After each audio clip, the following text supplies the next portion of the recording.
So I literally got on my knee as low as I could, setting my charge, and as I'm setting my charge, just above me, AK-47 through the door. Holy sh**, are you serious? We got back from the mission, I was going through my stuff, there's a bullet stuck in the handle. Did you guys know where he was gonna be? Who? Bin Laden. Perfect Arabic to my buddy, you killed him, he is dead.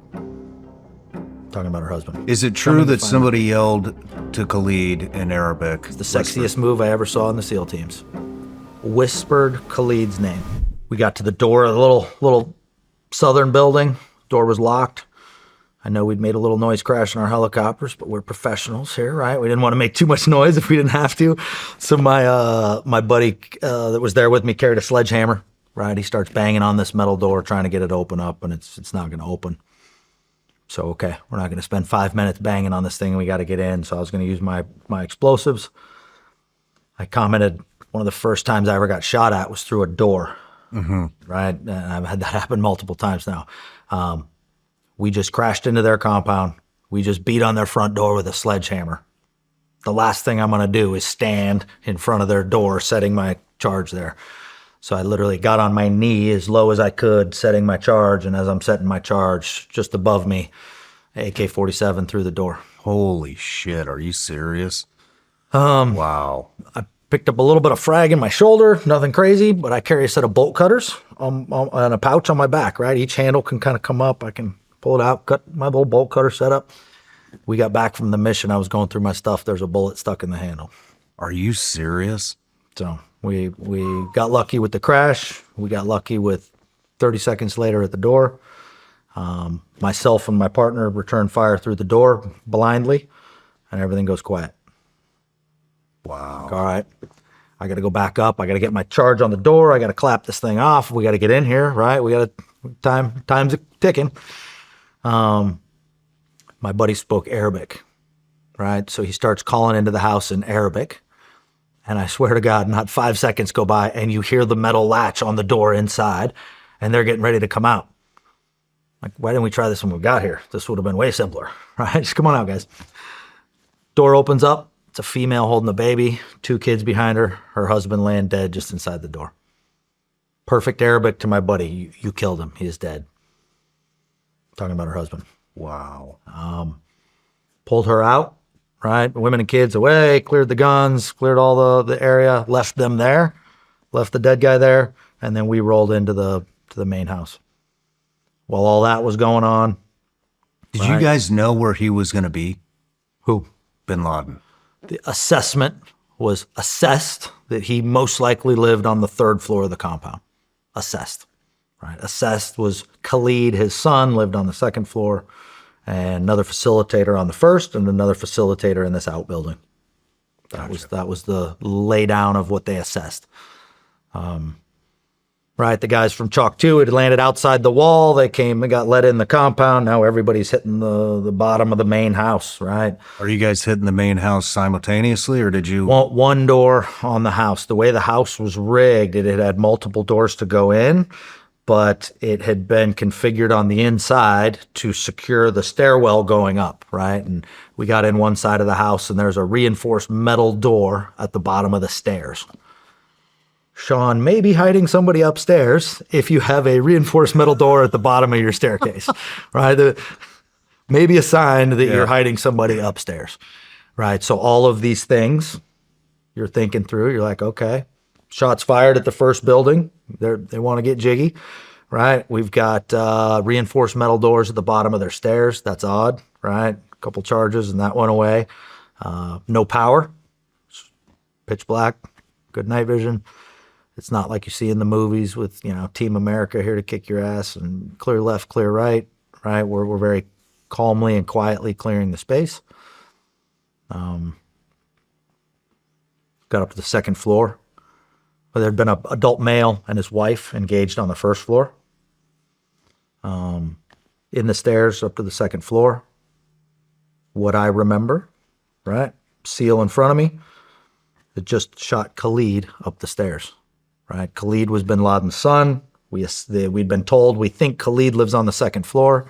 We're literally standing on the 2nd floor. There's a set of stairs that go up to a landing and up. A little head pops down looking at us. on the ceiling. How did he hear you guys? He had to have, right? I mean, anybody inside the house had plenty of time to wake up. They heard helicopters hovering, helicopters crash. They'd heard muffled gunfire, some explosions, right? Outside buildings, first floor of the main building, and then now we're in the house. So they had more than enough time to assume there's somebody here that's... Is it true that somebody yelled to Khalid in Arabic, he came out and then was popped? Didn't yell, whispered. It's the sexiest move I ever saw in the SEAL teams. Whispered Khalid's name. You're on the second floor. You see a head peek down the wall, look down at us, try and see who's down there. Couldn't tell, right? It's pitch black. We're quiet. We're not, hey, it's America. None of that. And that same SEAL, right, sat right next to me in the helo crash, right, in front of me on the stairs, and he literally whispers Khalid's name. Khalid. Khalid had heard gunfire, all this stuff. Then he hears somebody whispering his name. Not yelling it, nothing aggressive. Peeks around the corner and gets popped in the head. Holy shit. Falls down, rolls down a couple sets of stairs, AK-47. Right? He was literally right around the corner of the stairwell with an AK-47. Had we made our way up the stairs, all right, he would have popped the point man point blank as we rounded the corner. Maybe the rest of us. More importantly, he would have slowed our assault down. Right? We'd given ourselves 30 minutes on target with a 10-minute window to spare. And had he stood at the top of the stairs shooting down, that would have slowed our assault up the stairs. I had to assault years ago. There was a guy at the top of stairs shooting down at us, and literally we threw a whole bunch of hand grenades up the stairs and then ran up right behind him. It's not the prettiest way to assault a set fixed position. Yeah. So thankfully, right, from a historical move standpoint, that was epic. Was that rehearsed, or that just fucking happened like on the run? Pull it out in the midst of stress and pressure and send it. And that is what I love. Damn, that's amazing. Like, that's just, come on, I wouldn't have thought of that. Did you say anything? No, I wouldn't have thought of any of that. That was fucking genius. I didn't think of any of that. Wow. But you got to think, right? Now you just heard some guy answer to the name Khalid, right? We've heard all the guys downstairs got guns, right? I got shot at the first floor. So, okay, whoever is in this house is putting up a fight and trying to hide, right? So okay, significant. At least chalk that up in the back of your mind as you're moving through the target that, okay, maybe the intel folks are correct for once, right? There was a ton of different intel people involved in this. The girl from the Zero Dark 30 movie, she was always 100%, right? She wasn't a hot redhead, but she was always 100%. There was other intel people we had there. Some of them be 50%, 70. She was always 100%. So yeah, you're thinking, okay, all these little pieces, these are all little signs that are adding up in the back of your head. Step over Khalid and head up to the third floor. How much interaction did you guys have with the woman? The CIA chick? Yeah. Tons. She was there when she briefed us in. I sat next to her on the flight over. The movie does a great job portraying how like feisty smart she is. She's wicked smart. Right. Yeah, I'll leave it at that. All right, so you're moving up to the third deck. Third floor, point man in front of me again. Same guy? Same guy whispered Khalid. Head pops out the door at the top. Point man takes a couple shots and the head disappears into the room. We don't, right? We kind of skipped over my 13 deployments, right? One of the biggest things that we had learned and evolved through was, right, the tactics we were taught, CQB, right? It's hostage rescue clearance when you're in a building, right? It's all about speed.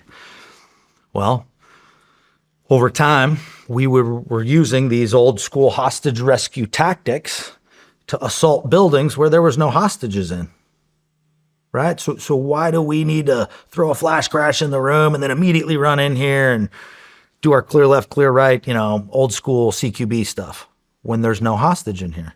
Wouldn't it be much safer to stay at the door of the room and like pie the whole door from the space where you're much safer and less chance of getting shot back. So we had started evolving our tactics, right? It was no longer hostage rescue clearance. It was combat clearance. And combat clearance meant we're slower, much more methodical. There was no reason to just run in the room and clear things. So Makes a hell of a lot of sense. right, much safer. And trust me, the swamp in the community didn't want to evolve to those tactics, but over time it was saving lives nightly by not rushing into the room, right? Who do you call the swamp of the teams? I'm just curious. Any of the old school guys that are still there. I mean, is the swamp at Dev Group as well? There's a swamp everywhere. Yeah. Okay. I think there's a swamp or just the So there's the fucking, bureaucrats. I mean, that's where all the team's tactics come from, is from development group. Well, at least when I was in, when you go to assault cell, all of that it just comes down from you guys, and so I mean, it's just fucking shame to hear that there are people over there that are delaying. not everybody, but any Updated organization, there's the old school guys in the organization that don't want to change, right? And they want to do things the way they've always done it, and what they've always done is fine, and that's fine by them. No judgment. I'm somebody who likes to evolve and adapt, and when there's people dying because of a tactic, I really think we should evolve that tactic. Yeah, right. I would share that sentiment. Kind of makes common sense. Yeah. Where did that change come? Where did combat clearance come from? Was that guys like me and other operators that were operating, and we just continually go to our leadership, right? I did 8 years at the command, and you're just deploying. And so I wasn't a senior guy yet, I was kind of middle management. And so, I mean, it's just so different than, it's completely different than everything that I've been trained. I've never done combat clearance. I was out before that, got to, the vanilla side. But one of the missions we did with my Army counterparts, right? And a good SEAL friend of mine was right there when it happened, right?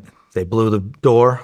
As soon as the breach goes, you run in, right? First 4 guys, 4-man entry, right? Breach, first 4. First 3 went in. They had a sandbag bunkered PKM at the end of the hallway. Just so everybody ran right into the PKM bullets, right? My buddy, I won't mention his name, but he was literally standing there at the door, and all 3 fell right in front of him. Fuck, man. Right? So you tell me how many times you need to be like, hey, guys, it's this tactic of like blowing the door and running in. If there's not a hostage in there that we need to save, why are we taking that risk to force? Yeah. Simple question. So we had evolved to that, right? So the Bin Laden mission, we knew there was no hostages, right? They're not holding somebody on the 3rd floor. So there was no reason to rush, right? To do the old school tactics of run into the room. And so cleared to the door of the room, looked in, and he's basically twitching at the foot of his bed. There's 2 women in the room. Bin Laden's is twitching at the foot of his bed. Headshot from the guy coming up the stairs. There's 2 women standing there in the room, right? So is he still alive, or is this just I don't think nerves? so. It's pretty twitchy. I'd say he's done. Headshot. Cover the headshot, right? We didn't want to shoot him in the face. Nobody wanted to. We wanted the photo. Right? The rules of engagement were capture or kill, right? None of this was go in and kill everybody. I've never been on a mission in the SEAL teams where they said go in and kill everybody. Never.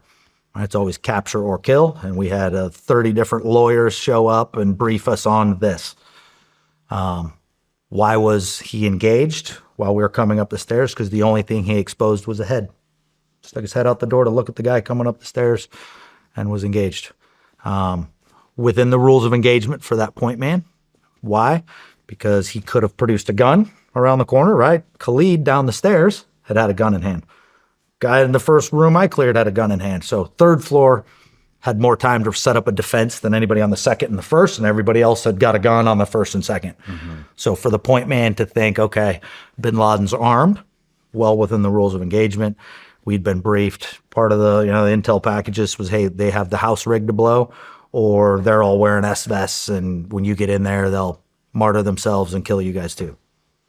So again, Rules of engagement, point man coming up the stairs, only sees the head, well within the rules of engagement to take that shot. Now he's laying at the foot of his bed. 2 women in the room, right? Same point man grabs the 2 chicks and pushes them back against the far wall.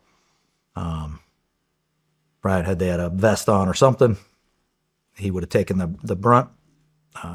Turns out they didn't. Push them back against the far wall, and that's basically target secure, right? We finished clearing the 3rd floor,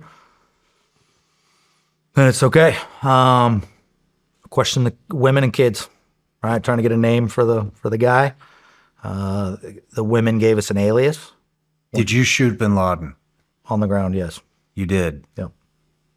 How many times? Couple. Where at? The body. In the body? How did that feel? Don't fucking tell me like, just doing the job. Bullshit. You just fucking killed. You shot. I didn't kill bin Laden. I've never said I killed bin Laden. I'm correcting myself. You shot him as he was twitching at the fucking edge of his bed, and you didn't feel anything? I don't know what that counts for, but... Come on.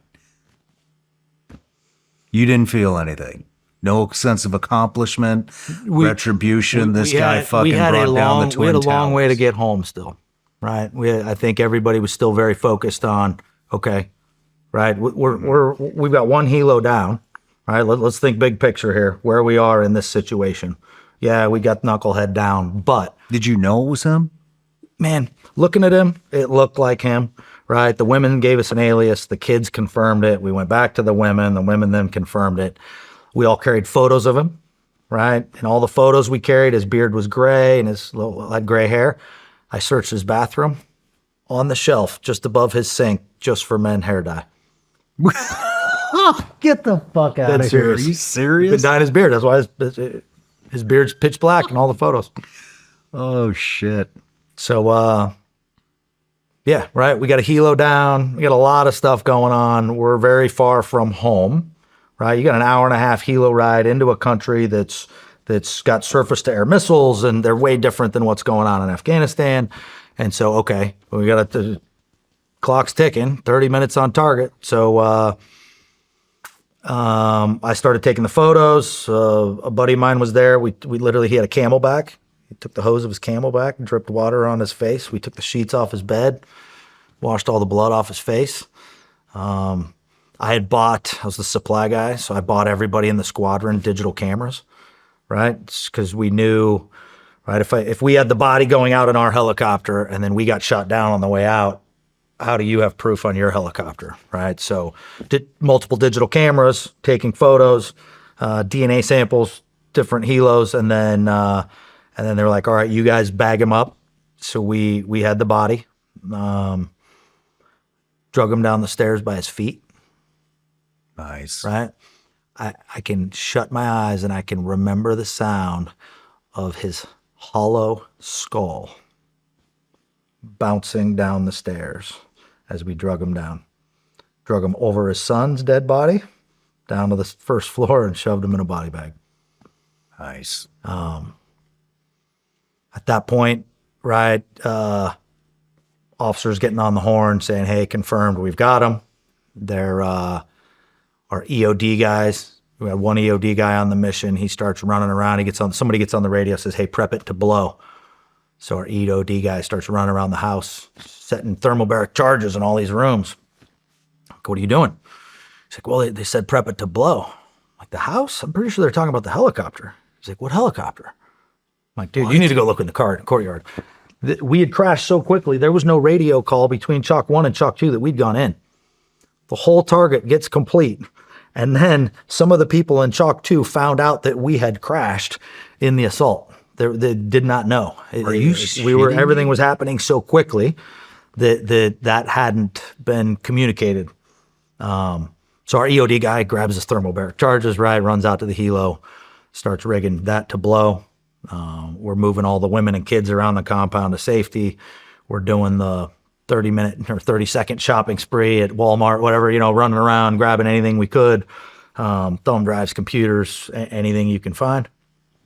I remember our Master Chief getting on the horn and be like, exfil the building now.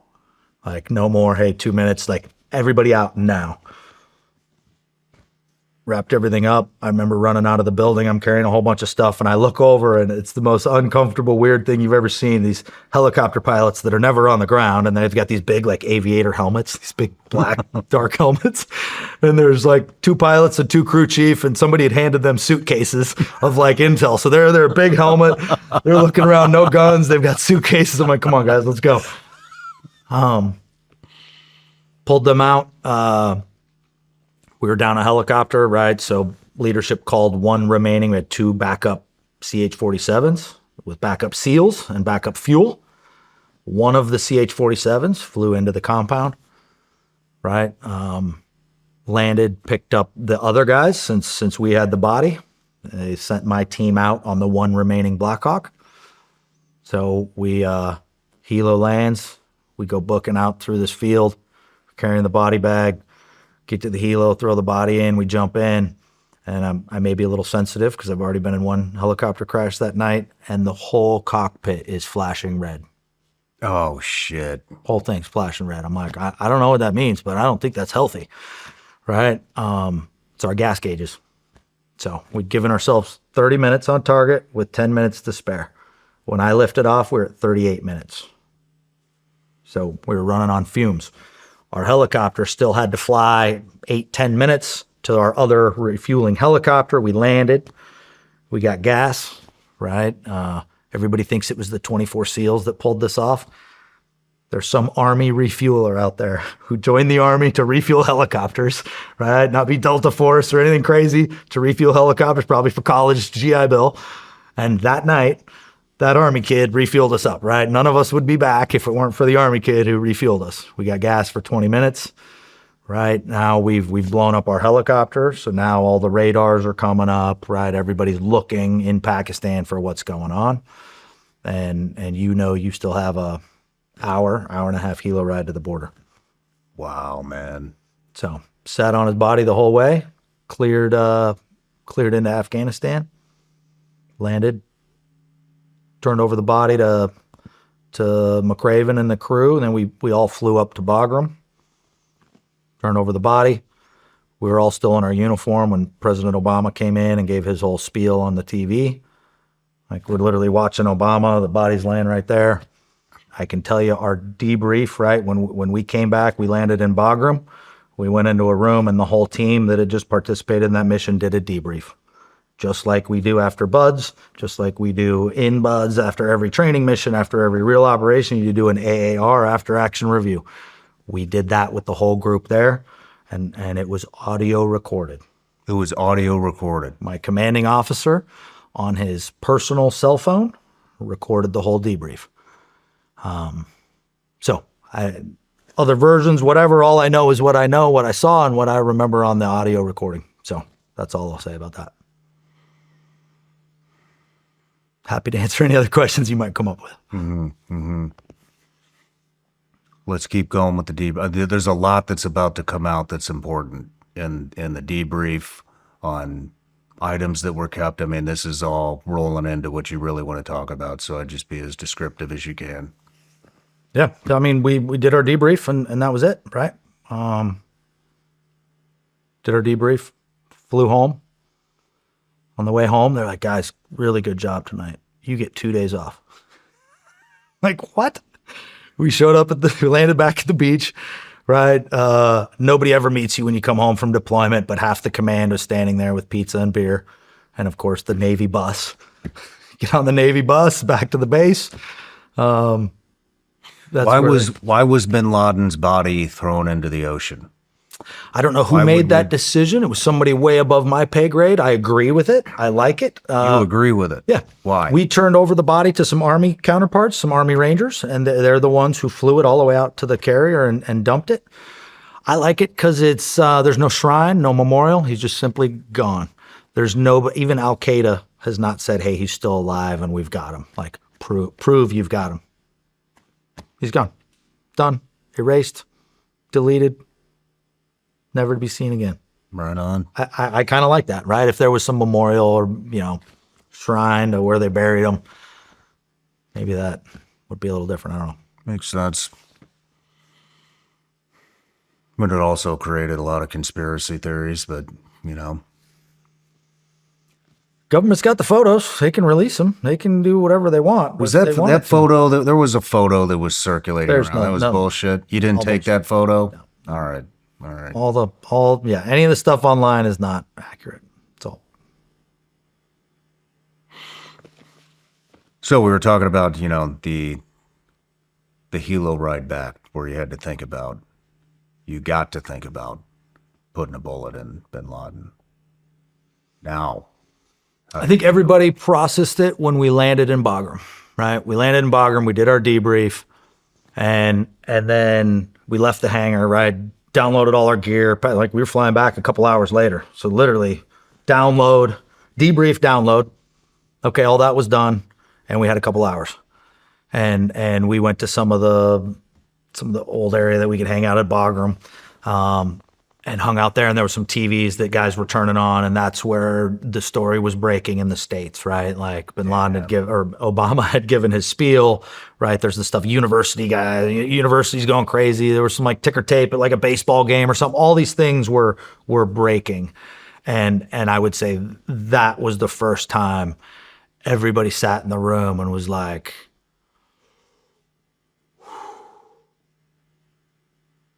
take a breath.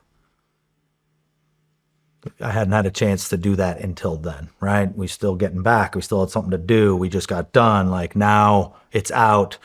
Only thing you're waiting for is a plane ride home, and you got a couple hours to kill. And we all went into like this area and just hung out, watched some TV until like, all right, guys, plane's ready. And then we hopped the flight. They, you typically stop in Germany. We air to air refueled on the way home, flew all the way back to the beach, landed, and good job, guys. 2 days off. I went to work both days because what do you do when the world has just exploded in such a way, right? And what, you're going to go hang out at home and feel like you're normal? No way. Everybody showed up at work, right?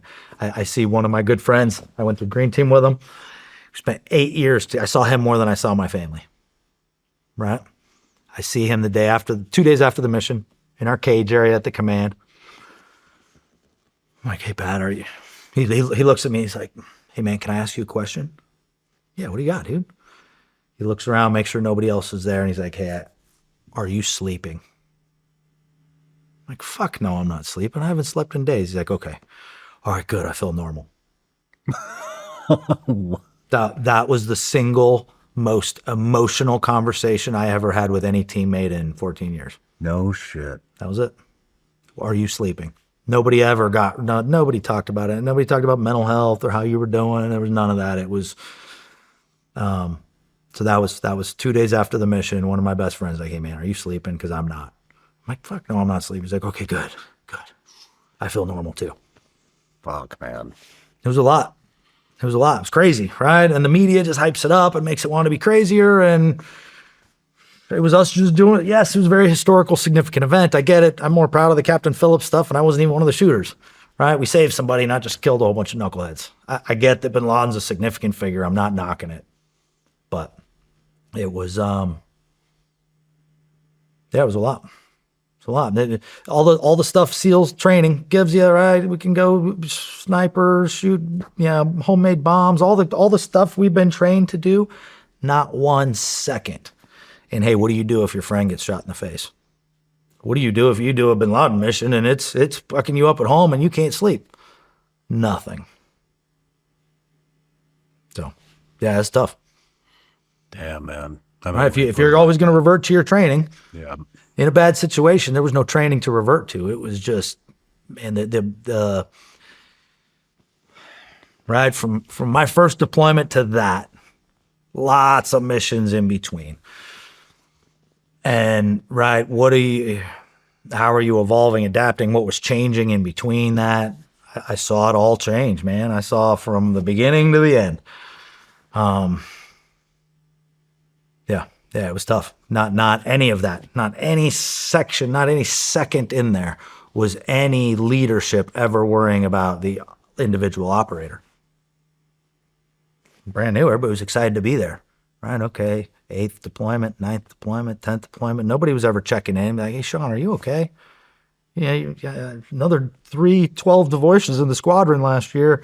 Your family okay? Nobody ever asked that. Nobody once ever said, hey, your family okay? Your kids okay? Are you home enough? No way. And then if you did mention, hey, I got some stuff going on at home, it's like, oh boy, we're losing Biss. So it was the expectation and the pressure, certainly at my former command, grew and grew and grew. And with the success of Captain Phillips, and then with the success of bin Laden, all of this, the expectation was, okay, you're going to be fine. And if I'm the officer in charge, we're going to do all this great stuff. I'm going to look good, and I don't have to worry about the side effect it's having on my crew. But yeah, and then shortly after the bin Laden raid and all the high of that, we had extortion. And you want to talk about a gut punch, right? That was crushing. How long after the braid was extortion? What, August? To May to August? Couple of months. Yeah. Heavy. And yeah, I mean, that was kind of one of the final straws for me, right? I knew my enlistment was coming up in December. I had been talking about, I didn't like the decisions being made in Afghanistan, taking away our dogs, saying no night missions, all this nonsense. I had joined and stayed in because of 9/11, and I did all these deployments, and I saw all this change happening throughout this stretch.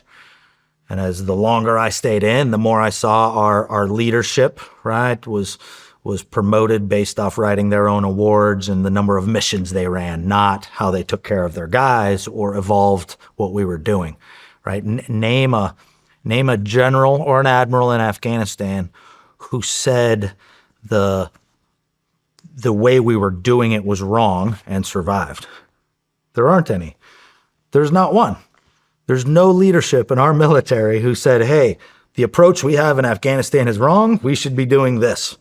No, you're relieved, and we're going to bring in another yes man to deliver my policy of what I want you to do. And so I just kept seeing more and more of that. And yeah, I knew that the leadership, whether Panetta, Admiral McRaven, President Obama, all giving interviews and all their stuff for their own hype. And that's what finally hit me. And that's where I was like, disgusted you. yeah, What was McRaven's position at the time? I don't care about that guy. I could give two shits about McRaven. Was he, I mean, what was he though? He was commander of JSOC. He was the JSOC commander. Okay. Yeah. You know,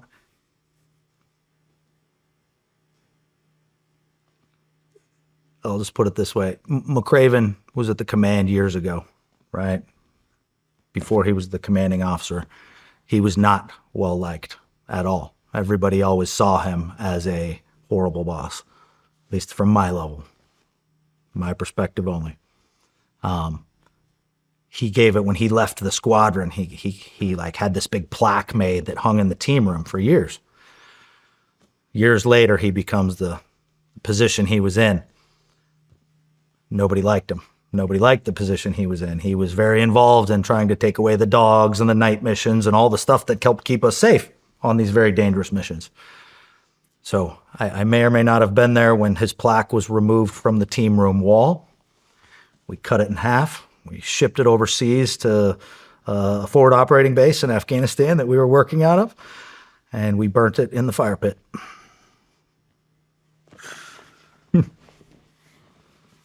Now, we can keep going with the McRaven references here because I'm not a fan, right? You know, I wrote No Easy Day. Right? Hold on, before we get there, we'll get there. Yep, I know we got a lot to cover there. Just want to rewind just a little bit. Yep. You know, how long was it after the bin Laden raid to where you left the Navy? The raid was in May. I got out in December, end of December, January 1st. Or on to terminal leave. 7 months. When did you decide you were getting out? How fast did you know this is it? I'd been talking about getting out before my last deployment. I told you we came home from the last deployment, and 10 days later, we were spinning up on the Bin Laden thing. So I'd been talking to a lot of my guys on that deployment because that deployment had slowed down. All the new rules were kicking in that were making it more dangerous for us. And I, as somebody who'd been there this whole time, was looking at this and like, this doesn't seem right. Like, we're going backwards here. And I was getting very frustrated with how we were going backwards. I'd lived through the beginning. I'd seen all the ups and downs. And here we were at the end, and I felt like we were going backwards. Right? I was not an officer. I was an enlisted guy who stayed there and operated the entire time. Right? Our officers bounce in and out and back and forth. I was there. So I saw a lot of changes. And the more changes I saw, the less and the more senior and the more mature I got, and the older I got, and the more dead friends I earned or gained, I was like, man, maybe I'm not putting myself in the healthiest position here, being sent to war by some of these idiots. And so I was very open and honest with my team that, hey, I don't know about this. So when I got back from that deployment, probably after the Bin Laden mission now, but that's when I went and sat down with my master chief, and I was like, hey, I need a break. Right? I was done and operational in the squadron. There was no longer staying there. I'd done, very few guys stayed there that long. They're like, okay, you got to move out of the squadron and go do something different now. I'm like, okay, well, I need a break for 18 months. If I'm leaving the squadron, give me a break. And that's when they were like, no, the only other billet we're going to give you is an operational billet at a different squadron.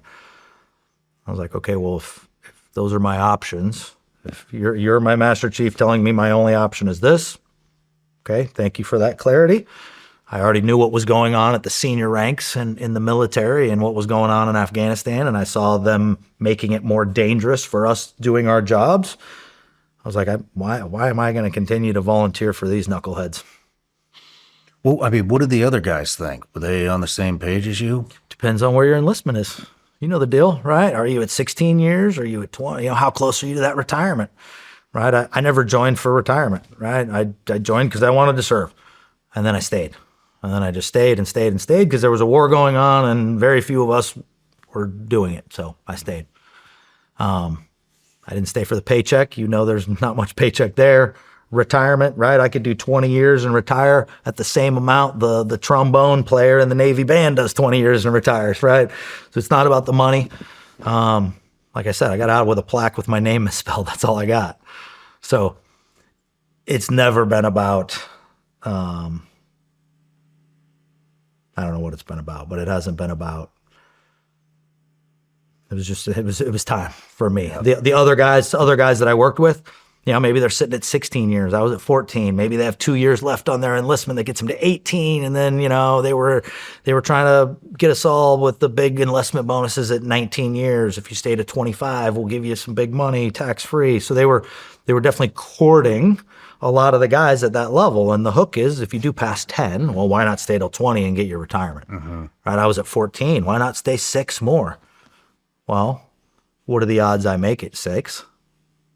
It's pretty good odds I made it at 14 based off the amount of friends that aren't here, right? What are the odds I make it another 6? And then these 6 years, I'm not going to be operational where I like. You're going to put me in the leadership with all these clowns that I don't trust and respect now. I'm out. Fucking A, man. Damn. Did you have any aspirations to write the book before you were out? I had talked to, well, we knew the movie was being made within 3 weeks of the mission. So the movie idea and everything that the movie was happening was, everybody knew that. You mean, what do you mean within 3 weeks of the mission? You mean the movie was Bin Laden fucking being dies. discussed before Bin or Laden after? dies. 3 weeks within the mission, we go to Panetta's retirement ceremony, and he has, at Langley, Virginia, full access to Langley, the screenwriter, producer, director. So we all knew that. Very, very loud and proud that, okay, they're making a movie out of this. I mean, how the fuck does the government sue you for $7 million They didn't for sue me. writing a book or whatever the fuck they Yeah.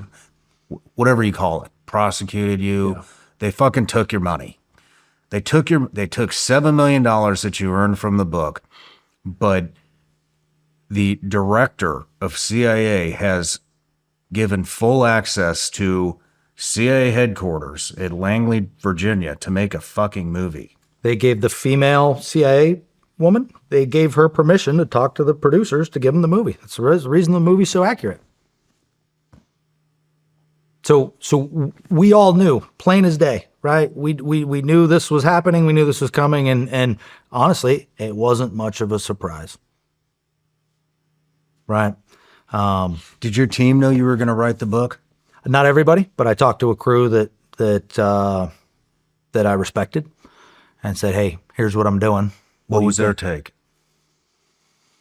Mixed results. A key piece to explaining what I was doing was, hey, look, I'm not putting my name on it. I'm not getting out in front of it. And I think they were like, okay, that makes sense. If you can do that, we get it. Because everybody else we'd seen was beating their chest, taking credit, right? And I was like, look, I don't want any of that. I'm not using my name. I don't have any plans on showing my face. I want to tell the story. I'm a kid who read a book. I read a whole bunch of books growing up, and it's because of those books that I voluntarily did 13 fucking tours. Right. It was those books I read about. Right. It wasn't. So, yeah, I don't think writing books is bad. Mm-hmm. You know, I think if you're a SEAL who's done, and there's some out there, right, that have done very little and written about it a lot. So those kind of give a bad. But those are also guys saying, hey, look at me at the same time. So I took a very different approach. I've been there, did it. I don't want the press publicity, and I'm gonna tell the story, and I'm gonna do it under the radar. Mm-hmm. At least that was the approach. That was the plan until I got punched in the face. Where do we go from here?